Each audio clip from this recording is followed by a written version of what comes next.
الله الرحمن الرحيم. عن انس رضي الله تعالى عنه قال قال رسول الله صلى الله عليه وسلم اذا كان ليلة القدر نزل جبريل في كوكبة من الملائكة يصلون على كل عبد قائم او قائد يذكر الله عز وجل فإذا كان يوم عيدهم یعنی یوم فطرہم باہا بہم ملائکتا فقال یا ملائکتی ما جزاء اجیر وفا عملہ قالوا ربنا جزاؤہ ان یوفا اجرہ قال ملائکتی عبیدی و امائی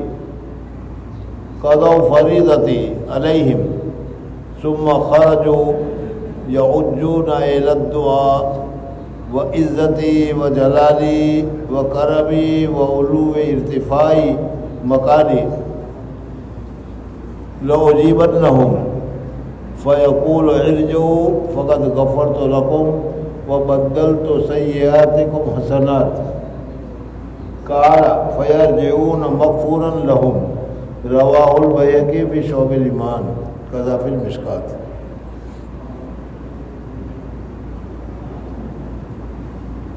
نبی کریم صلی اللہ علیہ وسلم کا ارشاد ہے کہ شب قدر میں حضرت جبرائیل ملائکہ کی ایک جماعت کے ساتھ آتے ہیں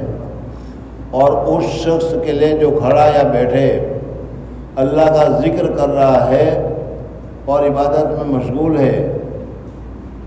دعائے رحمت کرتے ہیں، اور جب عید الفطر کا دن ہوتا ہے تو حق تعالیٰ جل شانہ اپنے فرشتوں کے سامنے بندوں کی عبادت پر فخر فرماتے ہیں۔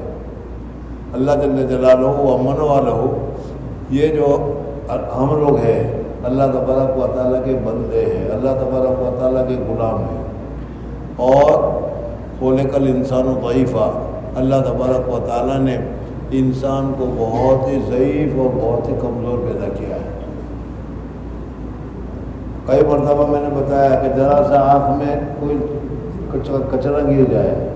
یا ذرا سے کیا ہے داڑھ میں کوئی درد نکل آئے تو یہ 6 فٹ کا انسان ایسا عاجز ہو جاتا ہے کہ کچھ نہ کچھ۔ تو یہ اللہ تبارک و تعالیٰ جب عید کی رات ہوتی ہے تو اس وقت اللہ تبارک و تعالیٰ ان کمزور انسانوں نے، ان ضعیف انسانوں نے جو پانی کے بغیر نہیں رہ سکتے تھے، جو کھانے کے بغیر نہیں رہ سکتے تھے، جو بھوکے پیاسے نہیں رہ سکتے تھے، انہوں نے اللہ تبارک و تعالیٰ کے احکامات کو پورا کیا اور صبح صادق سے لے کر غروب آفتاب تک بالکل راحت کے ساتھ، ہنسی خوشی کے ساتھ، اطمینان کے ساتھ اور سہولت کے ساتھ بھوکے پیاسے رہ کر اللہ تبارک و تعالیٰ کے فریضے کو ادا کر دیا۔ تو وہی فرشتے کہ جن کے سامنے اللہ تبارک و تعالیٰ نے فرمایا تھا وَإِذْ قَالَ رَبُّكَ لِلْمَلَائِكَةِ إِنِّي جَاعِلٌ فِي الْأَرْضِ خَلِيفَةً، جبکہ اللہ تبارک و تعالیٰ نے فرشتوں کے سامنے بات رکھی کہ میں اپنا ایک راہب بنانا چاہتا ہوں، تو فرشتوں نے اس وقت اللہ تبارک و تعالیٰ کی اس درخواست کی، اس پروپوزل کی، انہوں نے کیسی گتی اڑائی، کہا کہ آپ کیوں بلانا چاہتے ہیں، نئی قوم کو کیوں پیدا کرنا چاہتے ہیں، ان سے جو کام لینا ہے آپ ہم سے لے لیجئے، ہم کرنے کے لیے تیار ہیں۔ اور یہ نئی قوم جو آپ بلا رہے ہیں، نئی قوم جو بنا رہے ہیں، یہ دنیا میں آ کر فساد کرے گی، دنیا میں آ کر فتنہ کرے گی، دنیا میں آ کر ایٹم بم بنائے گی، دنیا میں آ کر ایک دوسرے کے اوپر ہائیڈروجن بم ڈالے گی، ایک دوسرے کے اوپر کیا ہے ظلم کرے گی، یہ سب فرشتوں نے کہہ دیا۔ اس کے جواب میں اللہ تبارک و تعالیٰ نے فرمایا کہ نہیں بھائی، میں نے پیدا کرنے کا ارادہ کر لیا ہے، اور میں کس وجہ سے پیدا کر رہا ہوں، کس طریقے سے پیدا کر رہا ہوں، کیا میرا مقصد ہے، انی عالم ما لا تعلمون، تمہیں نہیں معلوم۔ اور اللہ تبارک و تعالیٰ نے انسان کو پیدا کیا۔ اب اللہ جل جلالہ اور من والو ان فرشتوں سے ہی کہتے ہیں، کیوں جی آپ تو کہہ رہے تھے کہ یہ دنیا میں فساد پھیلائیں گے، دنیا میں فتنہ فساد پھیلائیں گے، دنیا میں قتل و غارت گیری کریں گے، دنیا میں آپ کے احکام کی مخالفت کریں گے، آپ کے احکام کی پابندی نہیں کریں گے، اور میں تو دیکھ رہا ہوں کہ 1 مہینے سے ایسے وہ پابند ہو گئے ہیں کہ میں نے کہا کہ صبح صادق سے لے کر سورج کے غروب ہونے تک کچھ نہ کھانا نہ کچھ پینا، ان کو گرمی بھی بہت لگ رہی ہے، پیاس بھی بہت لگ رہی ہے، دھوپ بھی بہت لگ رہی ہے، اور بہت پریشانی بھی ہو رہی ہے، لیکن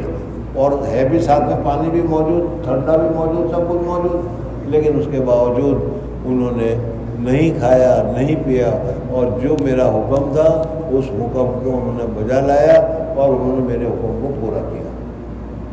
اب فرشتے سے پوچھتے ہیں کہ بتاؤ اگر کوئی ملازم، اگر کوئی مزدور مزدوری کرتا ہے اور مزدوری پوری کرتا ہے تو پھر اس کو کیا کرنا چاہیے؟ فرشتے کہتے ہیں کہ یا اللہ ایسا مزدور جس نے صحیح مزدوری کی ہو اس کی پوری مزدوری دے دینی چاہیے۔ تو فرشتے کہتے ہیں کہ دیکھو میرے بندے ہیں، انہوں نے روزہ رکھا تھا اور روزہ رکھ کر کے بھوکے پیاسے انہوں نے میرے سارے احکامات کو مانے، سارے احکامات کو پورے کیے، میں نے نماز پڑھنے کا حکم کیا تو وہ بھی پورا کیا، رات کو ذرا راحت ہو آرام ہو تو میں نے کیا ہے اس کے اوپر تراویح مقرر کر دی، وہ بھی پڑھنے لگ گیا، وہ بھی تراویح بھی پوری کی، اس میں بھی نہ کبھی 10 رکعت پڑھی نہ کبھی 8 رکعت پڑھی بلکہ پوری 20 پڑھی۔ تو اللہ تبارک و تعالیٰ پھر فرماتے ہیں یہ ہمارے رب، اس کا بدلہ یہی ہے کہ اس کی اجرت پوری دے دی جائے۔ تو ارشاد ہوتا ہے کہ فرشتوں میرے غلاموں نے اور میری باندیوں نے میرے فریضے کو پورا کر دیا، پھر دعا کے ساتھ چلاتے ہوئے عیدگاہ کی طرف نکلے ہیں۔ میری عزت کی قسم، میری جدائی کی، میری جلال کی قسم، میری بخشش کی قسم، میرے علو شان کی قسم، میری بلند رتبہ کی قسم، ان لوگوں کی دعا ضرور قبول کروں گا۔ پھر اللہ تبارک و فرشتوں سے تو بات ہو گئی، اب ہمیں جو عیدگاہ میں ہیں یا عیدگاہ میں جا رہے ہیں یا مسجدوں میں جان عید کی نماز کے لیے پہنچے ہوئے ہیں، اب اللہ جل جلالہ و بنوالو ہم سے خطاب کر کے بات کرتا ہے، لیکن چونکہ ہمارا کان ہمارا دل خواہشات سے اور شہوتوں سے اور دوسری رذالوں سے بھرے ہوئے ہیں، اس وجہ سے جس کے کان میں میل کچیل یا گندگی بھری ہوئی ہو تو ایسے آدمی کو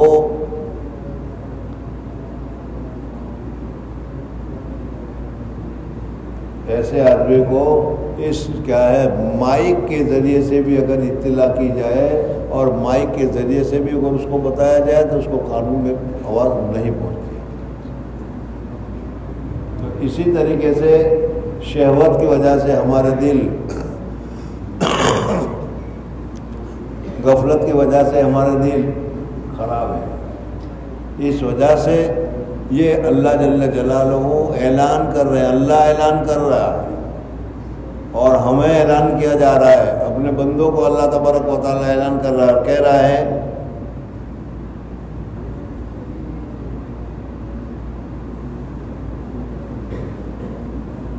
ان لوگوں کی دعا ضرور قبول کروں گا۔ پھر ان لوگوں کو خطاب فرما کر ارشاد ہوتا ہے جاؤ تمہارے گناہ معاف کر دیے گئے ہیں اور تمہاری برائیوں کو نیکیوں سے بدل دیا گیا ہے۔ اللہ تعالیٰ حضرت جبرائیل کا ملائکہ کے ساتھ آنا، یہ پہلے تفصیل کے ساتھ تمہارے ساتھ گزر چکا تھا، بتا دیا تھا کہ حضرت جبرائیل علیہ السلام لیلۃ القدر میں مکہ مکرمہ بیت اللہ میں کعبہ شریف کے پاس آتے ہیں، فرشتے بھی آتے ہیں ان کے ساتھ، اور قرآن سے ثابت ہے اِنَّا أَنزَلْنَاهُ فِي لَيْلَةِ الْقَدْرِ وَمَا أَدْرَاكَ مَا لَيْلَةُ الْقَدْرِ لَيْلَةُ الْقَدْرِ خَيْرٌ مِنْ أَلْفِ شَهْرٍ۔ تنزل الملائکۃ والروح فیہا، کہ ملائکہ اور روح الامین، ملائکہ یا روح القدس، ملائکہ یا روح نامی بہت بڑا فرشتہ ہے، وہ لیلۃ القدر کے وقت میں دنیا میں اترتا ہے۔ یہ تو قرآن سے ثابت ہے۔ جبرائیل علیہ السلام کا ملائکہ کے ساتھ آنا خود قرآن پاک میں بھی مذکور ہے، جیسے کہ پہلے گزر چکا، اور بہت سی حدیث میں بھی اس کی تصریح ہے۔ رسالہ کے سب سے آخری حدیث میں اس کا مفصل ذکر آ رہا ہے کہ حضرت جبرائیل علیہ السلام تمام فرشتوں کو تقاضا فرماتے ہیں۔ حضرت جبرائیل علیہ السلام فرشتوں کے ساتھ دنیا میں آ گئے لیلۃ القدر کے ساتھ، مغرب کے ساتھ، اور پوری رات فرشتے فرشتے فرشتے فرشتے آتے رہیں گے۔ اب حضرت جبرائیل علیہ السلام فرشتے کو آرڈر دے رہے ہیں کہ دیکھو تم ادھر چلے جاؤ، تم ادھر چلے جاؤ، تم ادھر چلے جاؤ، تم ادھر چلے جاؤ، اور چاروں طرف فرشتوں کو بکھیر دیتے ہیں، اور فرشتوں کو کہتے ہیں کہ تم ادھر جاؤ، اور جہاں کہیں بھی جاؤ وہاں کوئی بھی آدمی تم کو ملے، چاہے وہ کھڑا ہو، چاہے وہ سویا ہوا ہو، چاہے وہ بیٹھا ہوا ہو، چاہے وہ ذکر کر رہا ہو، چاہے وہ قرآن پڑھ رہا ہو، چاہے وہ تسبیح پڑھ رہا ہو، جو بھی کر رہا ہو،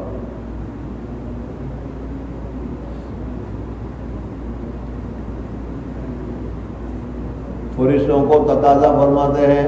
کہ ہر ذاکر اور شاغل کے گھر جائیں اور ان سے مصافحہ کریں۔ فرشتے حضرت جبرائیل علیہ السلام کہنے سے فرشتے مصافحہ کرتے ہیں۔ اور فرشتے مصافحہ کرتے ہیں، یہ ہمیں کیسے پتہ چلتا ہے؟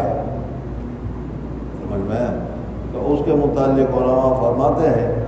کہ جس وقت فرشتہ مصافحہ کرتا ہے تو فرشتے کے چونکہ وہ سراپا نور ہے، اس وجہ سے ہمارے بدن میں ایک کپکپی اور ایک خلش ہوتی ہے، جیسے کیا ہے الیکٹرک کا وائر اگر کسی کے ساتھ چھوٹ جائے اور کیسا ہوتا ہے، اس طریقے سے کیا ہے تھوڑا سا اس کے اوپر چھوٹ جائے۔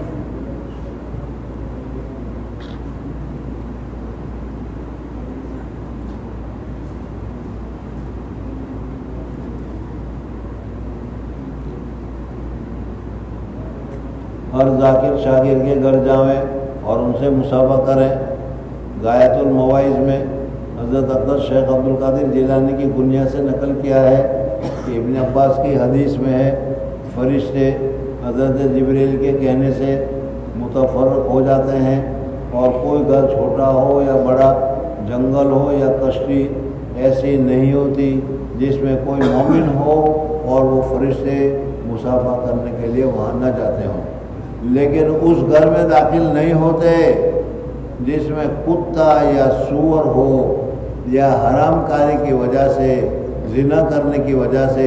جنوبی مرد یا عورت ہو، یا تصویر لگی ہوئی ہو۔ مسلمانوں کے کتنے گھر ایسے ہوں گے کہ جس میں یہ چیزیں ہوگی یا نہیں ہوگی؟ اولا تو نہیں ہونی چاہیے، لیکن بہت سارے مسلمان کے گھر ملیں گے جس میں کیا ہے اپنی تصویر ہوگی، اپنی تصویر ہوگی، ایکٹرس کی تصویر ہوگی، پیر صاحب کی تصویر ہوگی، سمجھ میں آنے انسانی تصویر۔ حالانکہ جس گھر میں یہ تصویر ہوتی ہے رحمت کے فرشتے داخل نہیں ہوتے۔ اور آج کل تو فیشن چل پڑا ہے کتوں کے رکھنے کا، بغیر ضرورت کے خالی فیشن کے طور پر رکھتے ہیں کتے کو۔ اپنے بچے جو ہیں، اپنے بچے وہ تو آیا کے ذریعے سے یا ملازمہ کے ذریعے سے اٹھوایا جاتا ہے کہ لے تو لینے چل، اور کتا کا پلر جو ہوتا ہے وہ تمہارا بچہ ہے، اس کو اپنے بچے کی طرح سینے سے لگا کر چلتا ہے۔ کتنی غلط بات ہے، کتنی رذالت کی بات ہے، اور یہ اچھا سمجھا جاتا ہے، یہ اچھا سمجھا جاتا ہے۔ شیطان نے پاگل تو کیا، لیکن کتنا پاگل کیا کہ گندی کو اچھی اور اچھی کو گندی کر دیا۔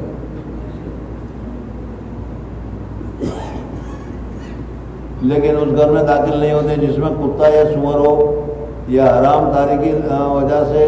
جنوبی یا تصویروں مسلمان کے کتنے گھر ایسے ہیں جس میں خیالی زینت کی خاطر تصویریں لگائی جاتی ہے اور اللہ کی اتنی بڑی رحمت سے اپنے ہاتھوں سے محروم کرتے ہیں. تصویر لٹکانے والا ایک آدھ ہوتا ہے مگر اس گھر میں رحمت کے فرشتے داخل ہونے سے روکنے کا سبب بن کر سارے گھر کو برباد اور غیر بے برکت کر دیتا ہے. آج بہت سارے لوگ شکایت کرتے ہیں کہ حضرت گھر میں برکت نہیں ہے, کچھ برکت کا تعویذ دے دو. وہ نہیں دیکھتے کہ برکت ہوگی کہاں سے. برکت کے جو آثار ہے, برکت کے جو چیزیں ہیں, برکت کے جو منبع ہے, برکت کی جو جگہ ہے, ان کو تو آپ لوگوں نے پلاسٹر کر کے بند کر دیا. اللہ تبارک و تعالیٰ نے جو فرشتے رکھے ہیں برکت کے لیے علامات کے طور پر, وہ فرشتے برکت کے آتے ہیں تو گھر میں برکت پیدا ہوتی ہے, گھر میں سکون پیدا ہوتا ہے, گھر میں اطمینان پیدا ہوتا ہے, گھر میں نماز پڑھنے سے قلبی سکون ملتا ہے, گھر میں نورانیت آتی ہے, شیطانیت ختم ہو جاتی ہے. اب ہم لوگوں نے نورانیت کے آنے کے جتنے راستے ہیں وہ سارے راستے تو بند کر دیے. شیطانیت کے آنے کے جتنے راستے ہیں وہ سارے راستے ہم نے ایک دم کھول دیے. بہت ہی کم ہوگا کہ گھر میں نماز پڑھنے کے لیے مصلی بچھا ہو, نماز پڑھنے کی جگہ ہو, ورنہ ٹی وی ہوگی اور ڈسکو ہوگا اور پتہ نہیں کیا کیا ہوگا. تو ہم لوگ اگر چاہتے ہیں کہ ہمارے گھروں میں برکت پیدا ہو تو یہ برکت کی جو چیزیں ہیں, قرآن پاک کی تلاوت ہے, نماز ہے, ان کو اپنے گھروں میں اپنے کمروں میں کرنے کا اہتمام کرو. اور جو دوسری گانے بجانے کی چیزیں ہیں اس کو نکالو, پھر دیکھو اللہ تبارک و تعالیٰ گھر میں برکت کرتا ہے یا نہیں کرتا.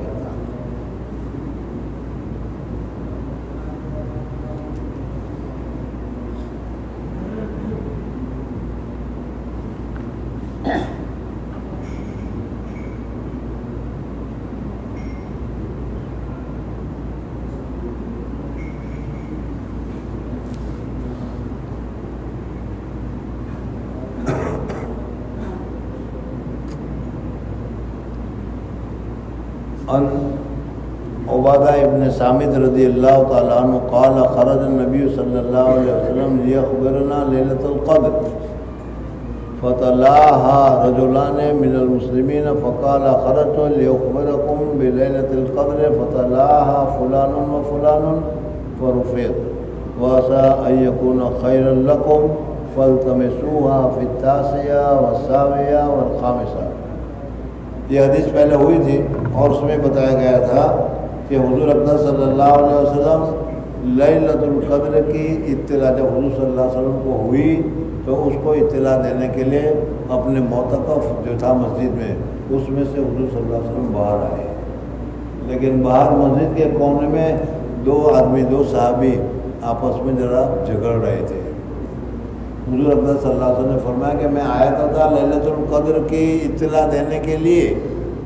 لیکن یہ دو آدمی جھگڑ رہے تھے. اس جھگڑنے کی نحوست کی وجہ سے, اس آدمیوں کے جھگڑے کی نحوست کی وجہ سے لیلۃ القدر میرے دل سے نکال دی گئی, سینے سے بھلا دی گئی. حضرت شیخ نور اللہ مرکزو فرماتی اس حدیث میں کہ دیکھو پہلی 3 چیزیں ہیں اس حدیث میں سمجھنے کی, لیکن پہلی چیز جو یہ ہے وہ یہ ہے کہ مسلمانوں کے آپس میں جھگڑے سے کتنا نقصان ہوتا ہے. اس وجہ سے مسلمانوں کو چاہیے کہ وہ آپس میں بھی نہ جھگڑے. لیکن آج حالات کو تم دیکھو گے تو مسلمانوں کے آپس میں اتنے جھگڑے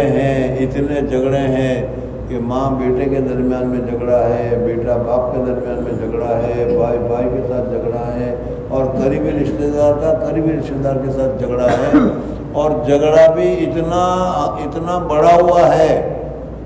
کہ بعض لوگوں نے کہہ دیا ہے کہ میرے مرنے کے بعد میرا منہ بھی مت دیکھنا, میرے مرنے کے بعد میرے جنازہ میں بھی شریک ہو. یہاں تو صرف جھگڑا تھا, اور حدیث میں تفتیش کریں گے, تم پڑھو گے دوسرے حدیث سے تو اس میں معلوم بھی ہوگا کہ کیا جھگڑا ہو رہا تھا. ایک صحابی نے دوسرے صحابی سے کچھ قرضہ لیا تھا, اور وہ قرضہ ذرا وقت لمبا ہو گیا تو جس سے قرضہ لیا تھا وہ مل گیا راستے میں،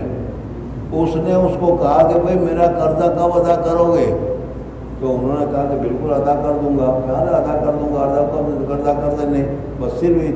اتنی بات جو ہوئی تھی، اتنا سا جھگڑا، اتنی سی بات، اس میں اللہ تبارک و تعالیٰ کے حبیب سے لیلۃ القدر کی نورانیت اور لیلۃ القدر کی یا تاریخ تعین چھین لی گئی۔ تو معلوم ہوا کہ مسلمانوں کی آپس میں رنجش، مسلمانوں کی آپس میں لڑائی، مسلمانوں کے آپس میں اختلاف یہ اچھی چیز نہیں ہے، اس سے اچھی چیزوں کی رکاوٹیں ہو جاتی ہے، اتنا تو معلوم ہوا۔ اور اب ہم اپنے حالات کو، اپنے معاملات کو دیکھتے ہیں کہ مسلمان آپس میں ایک دوسرے کے ساتھ کتنی پیار، محبت، قربانی اور آسانی کے ساتھ کیا ہے ایک دوسرے سے ملتا ہے، یا ایک دوسرے کے ساتھ کس قسم کا وہ برتاؤ کرتا ہے، اب ہمیں اس کو دیکھنے کی ضرورت ہے۔ تو میں نے ابھی بتایا تھوڑی دیر پہلے کہ آج ہماری حالت تو یہ ہے کہ ایک مسلمان کسی دوسرے مسلمان کو، ایک مسلمان اپنے مسلمان بھائی کو،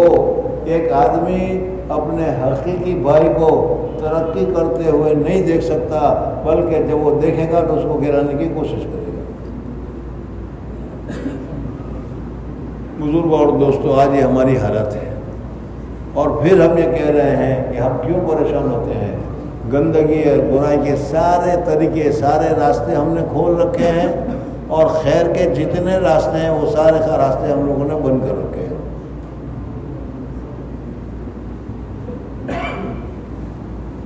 نبی کریم صلی اللہ علیہ وسلم کا ارشاد ہے کہ تمہیں نماز، روزہ، صدقہ وغیرہ سب سے افضل چیز بتاؤں؟ صحابہ نے عرض کیا کہ ضرور۔ حضور نے فرمایا کہ آپس کا سلوک سب سے افضل ہے۔ ایک مسلمان کو دوسرے مسلمان کے ساتھ اچھی طریقے سے پیش آنا چاہیے، قربانی سے پیش آنا چاہیے، آپس کی رضامندی کے ساتھ پیش آنا چاہیے۔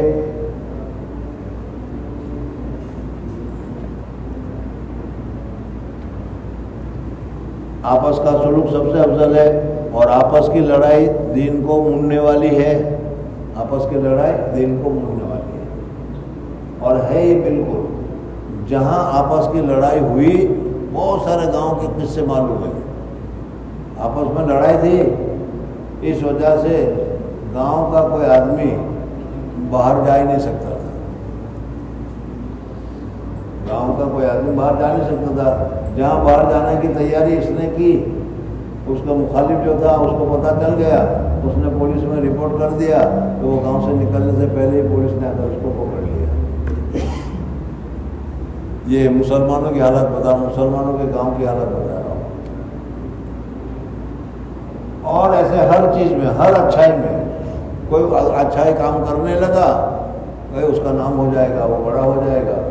اس وجہ سے برا اس کو، اور یہ سارے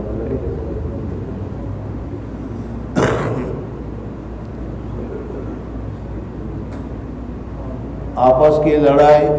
دین کو موننے والی ہے۔ حضور صلی اللہ علیہ وسلم نے فرمایا آپس کی لڑائی دین کو موننے والی ہے۔ جس طرح کہ موننے کی وجہ سے سارے بال صاف ہو جاتے ہیں ایک ساتھ، اس طرح پھرانے کی وجہ سے، جیسے اس طرح سے سر کے بال ایک دم صاف ہو جاتے ہیں، آپس کی لڑائی سے دین بھی اسی طرح صاف ہو جاتا ہے۔ حضرت شیخ فرماتے ہیں کہ دنیا دار لوگ، مسلمان میں بھی دنیا دار ہے جو ظاہری طور پر دین کے ساتھ تعلق نہیں رکھتے، پیسوں کے ساتھ تعلق رکھتے ہیں، مال کے ساتھ تعلق رکھتے ہیں، دنیا دار ہے۔ کہتے ہیں دنیا دار لوگ کی بات میں نہیں کرتا، دیندار لوگ جو اپنے آپ کو حضرت کے درجے میں شمار کرتے ہیں، اپنے آپ کو اونچے درجے کے سمجھے جاتے ہیں، ایسے حضرت بھی آپس میں ایسے لڑتے ہیں، ایسے لڑتے ہیں، ایسے لڑتے ہیں۔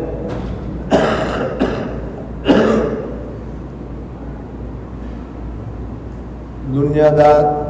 دین سے بے خبر لوگوں کا کیا ذکر، جبکہ بہت سے لمبی لمبی تسبیحیں پڑھنے والے دین کے دعوے دار بھی ہر وقت آپس کی لڑائی میں مبتلا رہتے ہیں۔ بہت جگہ پر، ہر جگہ پر مدارس ہے تو ایک مدرسہ والا دوسرے مدرسے کے ساتھ، ایک جگہ والا دوسرے جگہ کے ساتھ، ایک محتمین دوسرے محتمین کے ساتھ، اور تبلیغ جماعت والا ہے تو شورا والا ہے غیر شورا والے کے ساتھ۔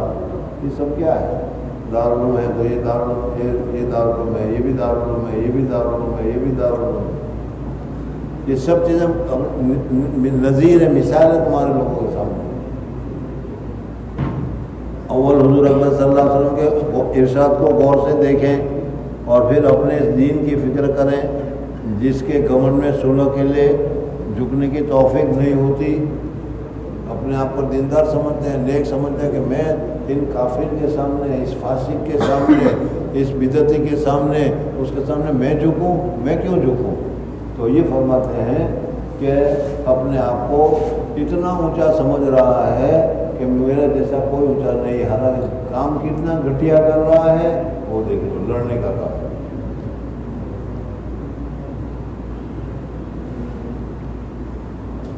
مسلمانوں کی آبرو و رزق کو بدترین سود اور خبیث ترین سود ارشاد فرمایا ہے۔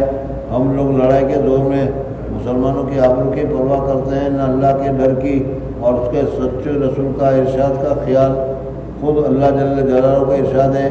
وَلَا تَنَازَعُوا فَتَفْشَلُوا، یعنی نزاع مت کرو ورنہ کم ہمت ہو جاؤ گے اور تمہاری ہوا اکھڑ جائے گی۔ آج وہ لوگ جو ہر وقت دوسرے کے وقار گھٹانے کی فکر میں رہتے ہیں، تنہائی میں بیٹھ کر غور کریں کہ وہ اپنے وقار کو کتنا صدمہ پہنچا رہے ہیں۔ وہ تو ہے تو کہ فلانے کی عزت مٹا رہے ہیں، ارے اس کی نہیں، تمہاری عزت مٹی چلی جا رہی ہے۔ بہرحال حضور اقدس صلی اللہ علیہ وسلم نے اس حدیث میں آپس کے جھگڑے کو بتایا، اور اس آپس کے جھگڑا میں آج اتنے جھگڑے ہو رہے ہیں کہ کچھ نہ پوچھو۔ عید کے میں بھی جھگڑے ہو رہے ہیں، کچھ عید منا رہے ہیں، کچھ عید نہیں منا رہے ہیں، یہ بھی عیدی کا جھگڑا ہے۔ اس وجہ سے آپس کے جھگڑے کو چھوڑنا چاہیے۔ اور آج 29واں روزہ ابھی ختم ہونے جا رہا ہے۔ دعا کیجیے اللہ تبارک و تعالیٰ سے کہ یا اللہ پورے مہینے کی جیسی قدر کرنی چاہیے تھی ویسی قدر نہیں ہوئی، جیسا روزہ رکھنا چاہیے تھا ویسا روزہ نہیں رکھا گیا اور مہینہ پورا ہو گیا۔ یا اللہ تیرے فضل کی ضرورت ہے، تیرے کرم کی ضرورت ہے۔ انعام تو دور کی بات رہے، بس معاف کر دیا جائے، سزا نہ دی جائے، یہ بھی ہمارے لیے بہت بڑی بات ہے۔ اللہ تبارک و تعالیٰ سے خصوصیت کے ساتھ دعا کرو، اور جب تک شرعی طور پر چاند کے ہونے کی، چاند کے دیکھنے کی اطلاع آپ کے امام صاحب نہیں دیتے، وہاں تک چاند کی خبر میں مت پڑو، بلکہ اپنا جیسے میں نے بتایا تھا اپنے معمولات میں لگے رہو۔ جب تک چاند کی اعلان نہیں آتا وہاں تک ہمارا کیا ہے، نیکیوں کا بھاؤ بڑھا ہوا ہے۔ ایک نفل فرض کے برابر اور ایک فرض 70 فرض کے برابر ہے۔ تو یہ لینے کے بجائے کہاں چاند ہوا، کس نے دیکھا، کیا ہوا، اس میں پڑھنے کی ہمیں ضرورت نہیں ہے۔ اللہ تعالیٰ مجھے بھی اور آپ حضرات کو بھی توفیق عطا فرمائے۔ سبحان اللہ و بحمدہ، سبحانک اللہم و بحمدک، نشہد ان لا الہ الا انت، نستغفرک و نتوب الیک۔